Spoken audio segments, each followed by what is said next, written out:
camionneuse ou un camionneur, ou peut-être même mécanicienne ou mécanicien diesel, bref, tu travailles dans l'industrie du transport, On the Road, le média du transport au Québec, t'invite à l'édition Printemps 2023 du Salon de l'emploi du camionnage. Apporte ton CV et ta bonne humeur parce que là-bas, il y a 40 entreprises qui tiennent à te rencontrer. En plus, la gang de Camionneuses Québec va être présente et tu vas pouvoir enfin t'acheter un T-shirt de On the Road. Ils sont super beaux puis tu vas voir avec ça sur le dos, tu vas être pas mal swell. Ça se passe le 1er avril au 500 Avenue du Golfe à La Prairie. Pour plus d'informations, contacte Francis ou Carl au 514-602-7472 ou en visitant la page Facebook de On the Road. Le Salon de l'emploi du camionnage est une présentation de Contrast Vrac.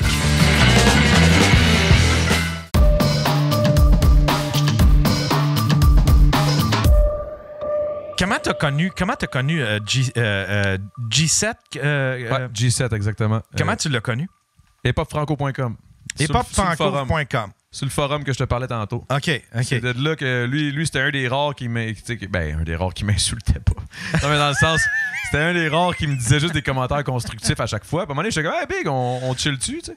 Puis là, il m'avait dit, ouais, je suis allé le Perrault. Je suis allé à l'île Perrault en train, puis on a chillé. Puis ça a parti, puis là, c'est mon meilleur chum. Là, ah, ouais. Là, ça fait combien de temps que vous travaillez ensemble?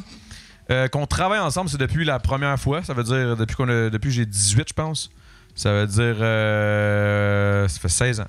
Ça fait 16 ans. Okay. Mais tu sais, on s'entend, là, Gros Big n'existait pas. C'était pas dans les plans. On travaillait ensemble, parce qu'on avait un collectif, là, un groupe ensemble, toute la gang. Ouais. XLA ou The End. Mais tu sais, XLA, c'était plus ça, là, avec Dusty. On était une gang là-dedans, là, l'Olivier, Dusty, Senois, Jamie Kaz à une certaine époque. Il y a eu plein de monde qui ont passé là.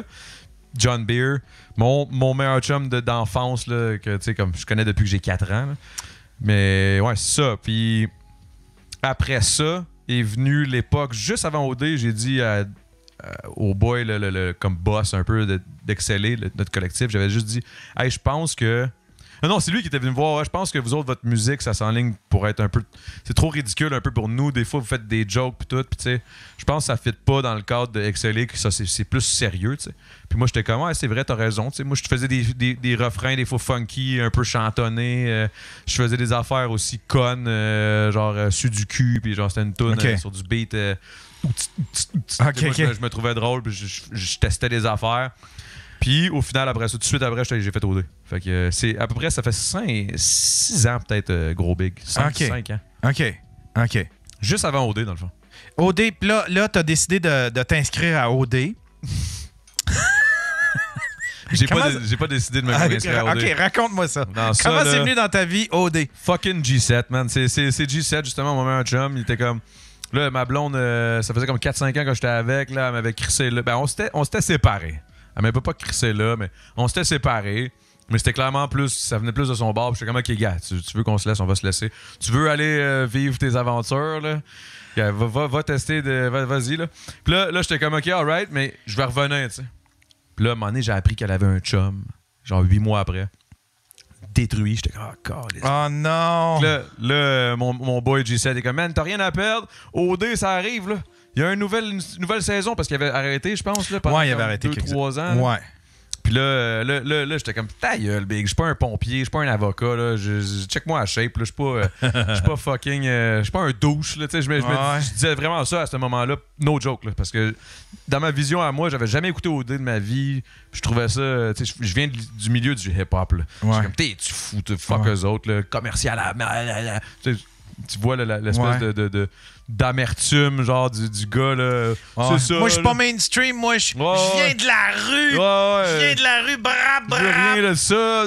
Non, si j'irais pas me prostituer devant ces styles-là. Je suis pas un sell-out. Ouais, exact, je suis pas un sell-out. Après ça, j'ai connu Mathieu Pellerin, sell-out as hell.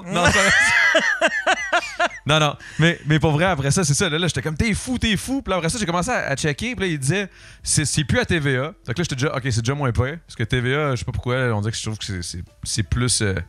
Ils ont parti à une affaire de sport, puis j'aime pas ça. Là, c'est comme. Je sais pas, on dirait qu'ils l'ont pas pour mon public, le public qui est moi, genre. Là, c'était pas à TVA. Je suis comme, OK. c'était plus... c'était un nouveau venu, un humoriste, Jay du Temple. Là, j'étais comme, OK, un humoriste, cool. Je trouve ça déjà plus cool. Puis la destination était funky. était vraiment funky. Là. Toi, c'était où déjà? Bali. Ah oui, c'est ça. Là, j'étais comme, oh, Bali, man. Puis là, en plus, mon ex à ce moment-là, qui est ma blonde aujourd'hui, est asiatique. Fait que là, j'étais comme, oh, c'est dans le coin, ça. Peut-être trouver mon âme sœur là-bas. Pas celle dans le show, mais en trouver une là-bas. Moi, je me trouvais bien drôle. Puis là, j'étais comme, OK, on checkera. J'étais pas sûr, pas en tout. J'étais comme, on checkera. Puis là, G7, il a pris les devants. Il a écrit un statut Facebook qui disait, hey, à tant de likes. Hey, c'était comme 200. Là. À 200 likes, Adamo n'a pas le choix de faire OD. Moi, je m'étais torché, j'avais jamais vu ça. Le lendemain, je me lève, il y a genre 600 likes. Je suis comme, c'est quoi ça? Puis là, j'appelle G7, j'étais en tabarnak. À ce moment-là, je fais justement de la livraison pharmaceutique. Là, là j'étais quand même, t'es fou, toi, big. Là. Genre, je peux pas faire ça. Là. Je vais me faire c'est n'importe quoi.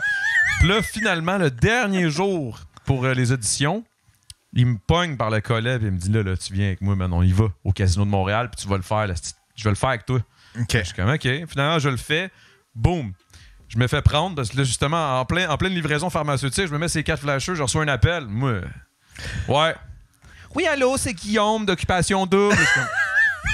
Ouais. Hey, man, moi, j'étais sûr que c'était un cateau, telle place, là, tu sais, whatever. Puis là, c'est lui qui m'appelle. Là, je suis comme, my God, t'as été choisi, faut pas t'en parler à personne, sinon tu pourrais mettre en péril ta candidature. Je suis comme, OK, pas de stress, je raccroche, j'appelle G7. Yo, j'ai été pris, big! Là, je commence à capoter ben raide. Là, finalement, il y avait une deuxième audition. Je fais la deuxième audition, c'était le lendemain de ma fête. J'arrive là, man, les pieds tout sales, parce que j'avais fait des gros... T'avais fait quoi? J'étais allé au chalet familial avec mon parrain, Eric. Salut. On s'était torché solide, là. Je faisais juste... J'étais tellement sous, il y avait comme une... il y avait comme une pente qui allait vers la rivière. C'était à Facette, dans le coin de Montebello. OK. Puis là, je tournais, là, je me pitchais, puis là, je roulais, puis je me pétais à la gueule, puis genre, on trouvait ça drôle, ben raide. Je sautais dans le feu, c'était bizarre, là. Bref, anyway, c'était hot en crise. Mais là, le lendemain, je me réveille, je couchais dans l'herbe. Je me suis juste endormi dans l'herbe, pas loin de l'eau. Je suis piqué de partout par les maringouins, je suis démoli, je suis scrap raide. Puis là, il fallait que je sois à genre midi et demi à Montréal. J'étais à Facette, je me lève, il est 11h15, j'étais encore chaud. Oh my God, j'ai pas trouvé mes choses. Je suis parti avec mon char. T'as chauffé nu-pied? J'ai chauffé nu-pied. Les pieds dégueulasses, plein de bouettes. Là, j'arrive là, à mon deuxième audition. J'ai l'air d'un esti de cave, puis c'est là qu'ils me disent « Hey, c'est aujourd'hui qu'on prend les photos si jamais t'es pris pour autre... » Hey, man, je te dis, ressortez la photo de ça, là, j'ai une face gonflée d'alcool. Je suis dégueulasse raide. Pour vrai, je te dis, moi, en plus, à chaque fois, le monde utilise cette petite photo-là quand ils me connaissent pas assez, là, tu sais. Hey, on reçoit en podcast cet invité, Claude Adamo, il sort tout le temps cette petite photo-là, puis je suis comme, man, arrêtez, genre, j'étais chaud, là, j'étais encore pompette, là. Hey, juste pour te donner une idée, ce que j'ai fait à mon deuxième audition, je suis juste arrivé encore un peu. Hey, pour vrai, je pense que j'ai repris une bière pour me remettre. Puis là, je suis arrivé à la deuxième audition. OK, là, il faut que tu nous confirmes pourquoi que tu veux qu'on te prenne. Je suis juste arrivé, un peu scrap après la photo puis le maquillage. J'étais maquillé par-dessus de la marde, puis ils m'ont donné des bas parce que c'était terrible. Anyway, je fais ça de même. Ouais, ça va être pour ça. Je commence à faire Mario Bros avec mes mains. Puis après ça, j'arrête, ils me regardent, ils sont comme crampés, puis ils sont comme... Puis je suis comme, c'est tout. Ils sont comme, wow, OK, parfait, on va te rappeler si jamais c'est positif. Je crisse mon camp. 2 jours après, ils me rappellent, puis ils me disent, OK, t'es pris, blablabla. Là, j'étais comme, oh my God. OK, ils s'attendent à ce que je donne un calice de show. Là, c'est-tu cette photo-là? Non. C'est vraiment la photo officielle OD là, qui était au-dessus de mon lit pendant fucking 3 mois et demi, man. Elle était au-dessus de mon calice de lit. Je me regardais, j'étais là, man. Mais souvent, je me disais, asti, j'aimerais ça être dans cet état-là parce qu'ils nous donnaient pas tant d'alcool que ça. Sur le formulaire là, d'inscription, là, il disait, bois-tu jamais une fois par mois, une fois par semaine ou tous les jours? Moi, je me suis dit, faut que je sois honnête. Parce qu'ils vont m'en donner comme je le demande. À tous les jours. Asti, ils nous en donnaient juste dans les parties. Puis les parties, il n'y avait pas de musique. En tout cas, il y a plein d'affaires là, à OD. Oui, les parties, c'est vrai. Ouais. Moi, j'ai déjà été monteur, puis tu sais, quand il faisait des supposés parties, ben, ils mettaient pas de musique, c'était nous autres qu'il fallait la mettre en post-prod. Exact. Puis fallait qu'on danse des fois, là. OK, dansez! Il n'y a pas de beat, tabarnak, on dansait tous pas sur le même temps. Tu sais, c'était, hey, man, c'était tellement con, man. Anyway. Mais ouais, j'ai eu du fun en tabarnak, par contre. Le OD, là, ça a été une des plus belles expériences de ma vie. Pour vrai, là, c'était hot en Christ. Ah ouais? Mais tu sais quoi, je pense que j'ai trouvé ça hot parce que j'avais, de un, aucune calice d'idée dans quoi je m'embarquais. Parce que tu l'as gagné, cette saison-là. C'est toi qui as gagné. Ouais, j'ai gagné cette saison-là, ouais. À chaque fois que j'y repense, je suis comme, est-ce que c'est n'importe quoi? Fait que t'es allé là un peu random, sur un espèce de un dare, là. Un dare de Facebook. Là, tu te ramasses là. Puis, mais t'as gagné, tu t'es ramassé avec une fille. Étiez-vous... Y avait-tu une vraie connexion pas dans le show? Là. Ben, oui, là, oui. Mais mettons plus que les autres. Ouais. Mais tu sais, je veux dire...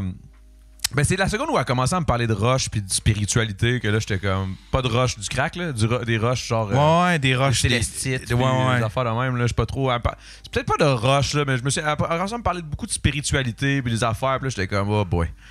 Je sais pas, ça venait moins me chercher. Pas tant, là. Moi, je suis un gars très, très groundé, là. Tu sais, je veux dire... J'ai de la rue big, là. Racine dans le béton.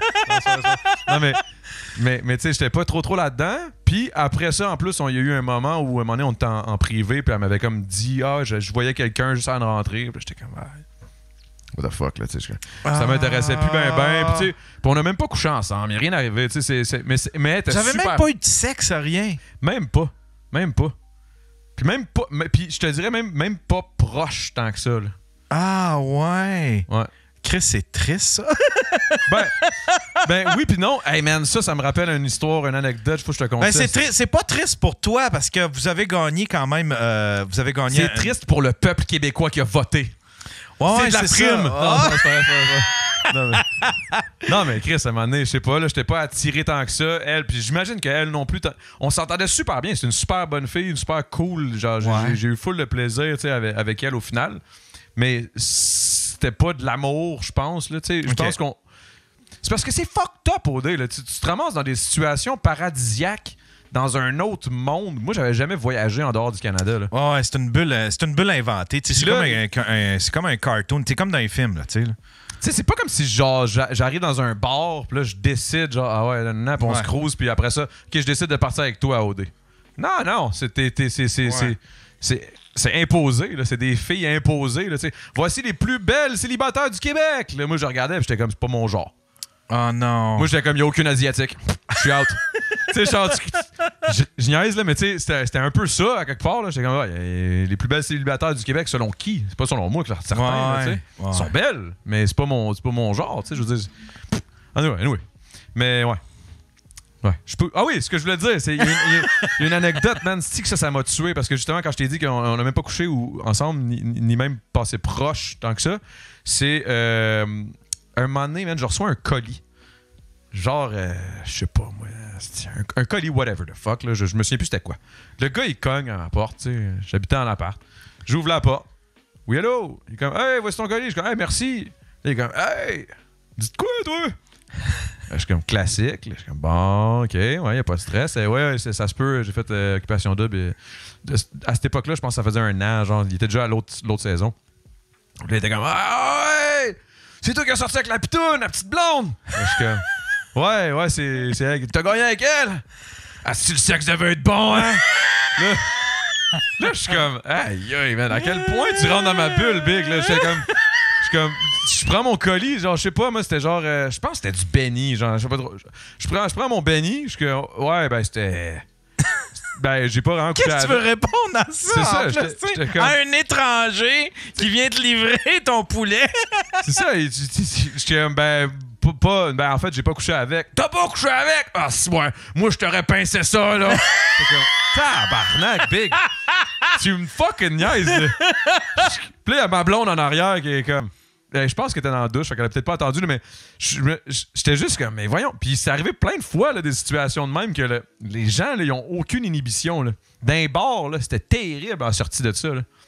Tu sais, je suis allé là-bas, j'ai eu full de fun, je suis sorti de là. Ouais, c'est ça, parce qu'il faut l'expliquer. Après OD, vous avez une tournée de bar, puis vous avez des trucs à faire. Là. Je pense qu'on avait une tournée de bar. Il n'y en a plus nécessairement. C'était vraiment nous autres. Ça. C'était notre saison. Puis ça, c'est bien parce que j'étais un gros torché, puis j'aime ça me saouler. Puis OK, c'est toi qui l'as fait. Je pensais que c'était la production qui vous forçait ou qui vous... Non, ils forcent pas. T'sais, ils disent ça peut être... Tu peux faire... Dans le fond, c'est du cash facile. Là. Ouais. T'sais, je veux dire, je dépense pas une calice de scène. Je me fais voir par une chier de monde qui se pointe, puis c'est comme c'est le fest. Comme je suis Justin Bieber là, pendant un instant. Ouais. C'est très, très éphémère, là, mais c'est fucké en tabarnak. Ah ouais, ça doit. Je te jure, là, c'est fucké en crise. Ça doit. Je rentrais là, avec les robes de chambre de l'hôtel, puis sur le beat de genre Eye of the Tiger, là, avec Cendric, on était les deux, là, puis c'était la folie. Il y avait des sécurités qui nous rentraient dans une foule de monde. Hey, il y a combien de filles j'ai essayé de consoler, man, parce qu'ils me disaient qu'ils étaient en amour avec moi, là, en chaudes larmes. Là. Oh non! J'étais comme, non, mais va voir Cendric, là, lui. lui, il est plus game, là. Moi, j'ai même pas couché avec la fille, là. Je suis pas trop ce vibe-là, là. Puis après ça... Puis après ça, là, t'as gagné la maison avec. Qu'est-ce que vous avez fait de la maison? Comment vous avez divisé ça? Vous l'avez vendu puis splitté ça à deux, quoi? En fait, moi, je l'ai pas vendu. Pas sur le coup, en fait. Là. Elle voulait absolument vendre, prendre le cash puis vivre ses rêves, tu sais, genre partir en voyage puis faire plein d'affaires. Ouais. Fait que elle a décidé de le vendre. Moi, j'ai appelé mes potes de Monsieur Chalet, dans le fond, monsieurchalet.com, parce que la maison qu'on a gagnée, c'était pas vraiment réaliste d'aller vivre là. C'était quand même... je pense que c'était à Mirabel, genre? Non. C'était dans le coin de Tremblant, là, c'était à la Conception. Ah, OK. Fait que là, j'étais comme, c'était un peu loin. Ouais, quand t'as une vie urbaine, puis quand, admettons, surtout dans le milieu du showbiz, c'est bon d'être... À moins d'être Normand Brathwaite, puis tu peux te déplacer en hélicoptère, ou bien tu fais une gig à toutes les... il faut que tu sois actif, il faut quasiment que tu sois proche de Montréal. Ouais, surtout à la tournée des bars. C'est ça. J'étais d'un bar puis de l'autre, puis c'était littéralement d'un bar puis de l'autre. mais bref, c'est ça. Fait qu'elle, elle voulait vendre. Donc là, j'ai appelé mes potes de Monsieur Chalet qui font, dans le fond, de la location de chalet. OK. Sur leur site, puis c'est une grosse plateforme, là, c'est rendu ultra gros, mais à cette époque-là, c'était pas super gros. Puis là, je leur ai juste proposé, hey, voulez-vous être propriétaire de votre premier chalet, tu sais? Parce qu'ils font de la gestion de le chalet locatif. Okay. Fait que là, ils étaient comme, c'est quoi? On pensait à ça. Fait que ils ont acheté la moitié à Alexandra, puis moi, de mon bord, je suis resté avec eux autres. On a splitté le cash qui se faisait avec ça, avec la location du chalet. Puis à un moment donné, la COVID est arrivée. Puis il y a eu des petits problèmes aussi avec le domaine Chic Shack, là, où est-ce qu'on était situé. Ouais, vous avez eu une poursuite à cause de ça? C'était pas une poursuite, là, c'était juste du gossage. Là. À un moment donné, je me suis écœuré. Je dis, you know what? Fuck you, man, je vais le vendre, puis c'est tout. Tu sais, il m'a envoyé des mises en demeure là, parce qu'on faisait de la location puis qu'il avait voté à 52% là, qu'il voulait pas de location à court terme puis blablabla, là, du niaisage. Là. Mais c'est qui a voté ça? C'est les propriétaires, le syndicat de copropriétaires de la phase 1 du domaine Chic Shack. Ah, OK. Fait que là, c'était comme un peu de niaisage. Là. Puis là, j'étais comme, OK. Puis là, en plus, on est arrivé un moment donné à pas moi, là, mais un de mes potes, justement, de M. Chalet, il est allé à une convention, un genre de meeting de toute cette gang-là. Puis clairement, là, il était méchant. Là. Il voulait rien savoir, puis il faisait chier. Puis là, il y avait un gars dans cette phase-là qui avait 8 chalets. T'sais. Qu'est-ce que tu penses qu'il voulait faire, lui? Tu penses vraiment qu'il voulait juste... non, il se promène pas de chalet en chalet. Genre, à soir, je couche dans le deuxième, puis demain, je couche dans le troisième. J'étais juste comme, c'est ridicule, tout ça. Là. You know what? Fuck it. Puis la pandémie arrivait au même moment, fait qu'il y a eu une espèce de... Ça a explosé les prix. Ouais, les prix, puis les... Moi, je suis sorti de là, j'étais mort de rire. Puis après ça, en vendant le chalet, après ça, on a pris ça pour mettre un cash down sur un Siplex. Puis là, je suis rendu à mon deuxième Siplex. Fait que... OK. Fait que là, tu t'achètes des portes. T'es le nouveau Corey, je sais pas trop quoi. Tout le monde me parle de ce maudit gars-là. Je sais même pas c'est qui. Mais Corey quelque chose? Ouais, Corey, je sais pas trop quoi. C'est un Québécois. Corey Immobilier. Ouais, puis il achète. C'est parce que lui, il emprunte de l'argent pour acheter de l'immobilier. En tout cas, il y a comme un scheme un peu. C'est comme tordu son affaire. C'est parce que les jeunes, ils accrochent à ça puis ils veulent faire comme lui, là, là, mais ils se retrouvent le bec à l'eau. Mais il faut que tu aies une base, quand même une bonne base. Là. Ouais. Faut que tu aies des amis qui ont de l'argent en Grèce. Corey Albert, c'est ça. Ouais, c'est ça, c'est Corey Albert.